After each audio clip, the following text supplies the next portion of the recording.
And it's day 2 here at the racecourse in Doncaster, a beautiful day. It's pretty much Douglas Carswell day, really, because he gave a speech this morning at 10 o'clock. And, of course, this is a man of huge significance to the UK Independence Party because they had hoped to have many more MPs in the general election in May.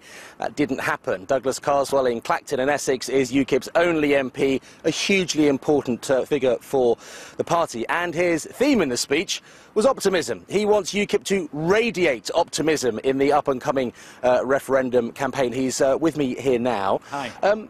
Is UKIP an optimistic party? Is Nigel Farage an optimistic campaigner? Absolutely. UKIP has managed to make a huge breakthrough because it offers not just acknowledgement of what people are concerned about, but real credible change. Change on Europe, change on immigration policy, but also on a whole range of other areas where we perhaps not yet developed policy. We're developing a credible alternative to make things better.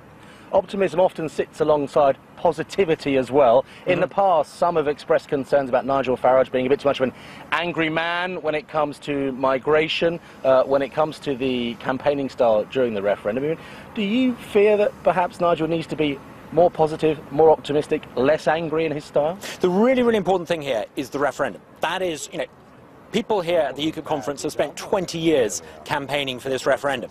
What's really important is that we work with other people in other parties.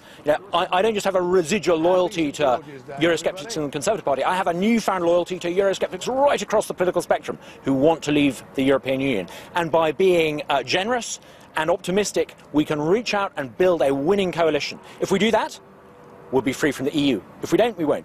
Now, you said in your speech, and this referendum is the raison d'etre for the UK Independence Party and many Eurosceptics like yourself, you said if you don't win, whenever it is, then all the efforts will be worthless. I mean, if you don't win, is that the end for UKIP?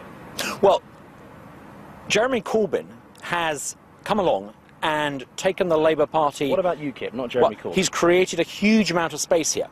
There are lots of people in constituencies like Doncaster who've traditionally voted Labour, who are fed up with the Labour Party, who frankly will see Corbyn as unelectable, who I think UKIP can appeal to. And I think there are going to be elections in Wales and in London next year, traditionally Labour's backyard, where I think UKIP can make some very significant gains. And I think that means that UKIP has a whole new lease of life. But we're only going to manage to displace the Labour Party if we have real, credible, optimistic policies, and we show that our values are in tune with those of the British people. We've got to be a generous party, a party for all Britons, first and second generation, as much as every other. We've got to be a party that is prepared to recognise, yes, there are shortcomings in this country, things that make us really frustrated, but we must never blame political outsiders for the failings of political insiders. But life goes on for UKIP, is what you're saying. There are lots of things about this country that need fixing. Our relationship with Europe is only part of it. We've got a corporatist banking system that needs fixing, an energy cartel that needs breaking.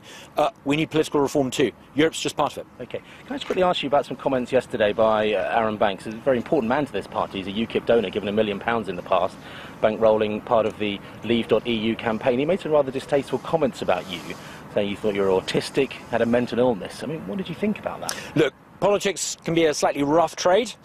Sometimes you have to take what people say about you on the chin. Fortunately, I've got quite a big chin, and I can take it in my stride. It's not the end of the world. People sometimes say these things. What's important is that UKIP is not committed to any one campaign. UKIP's position very clearly... Well, they are now, though, aren't they? UKIP's position very clearly... Leave.eu, aren't they? UKIP's position is very clear. We will work with anyone who stands a good chance of getting designation. Now, we're here at a racecourse. But you are committed to one campaign. I mean, Nigel committed the party to Leave.eu yesterday.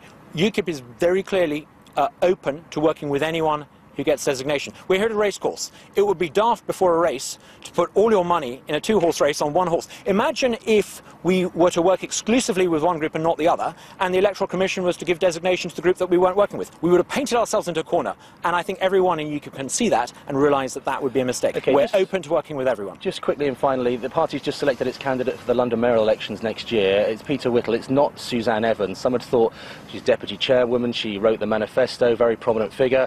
She wasn't selected. Some are surprised. What's wrong with Suzanne Evans? Look, I'm not involved in these things. I think both Peter and Suzanne are fantastic. I think both of them will get a very high profile, and both of them represent a face of UKIP that we need to see more of. And I think it's incredibly encouraging that we've got such good candidates selected, and I'm looking forward to working with them. All right, Douglas Carswell, UKIP's only MP for Clacton and Essex. Thanks very much. Interesting there to hear him say, despite Nigel Farage nailing the flag of this party to the mast of this new campaign to leave the EU called Leave.eu yesterday, that Mr. Carswell believes that for the time being this party is not committed to just one campaign and will continue, as he sees it, to work with anyone. There with Douglas Carswell. Let's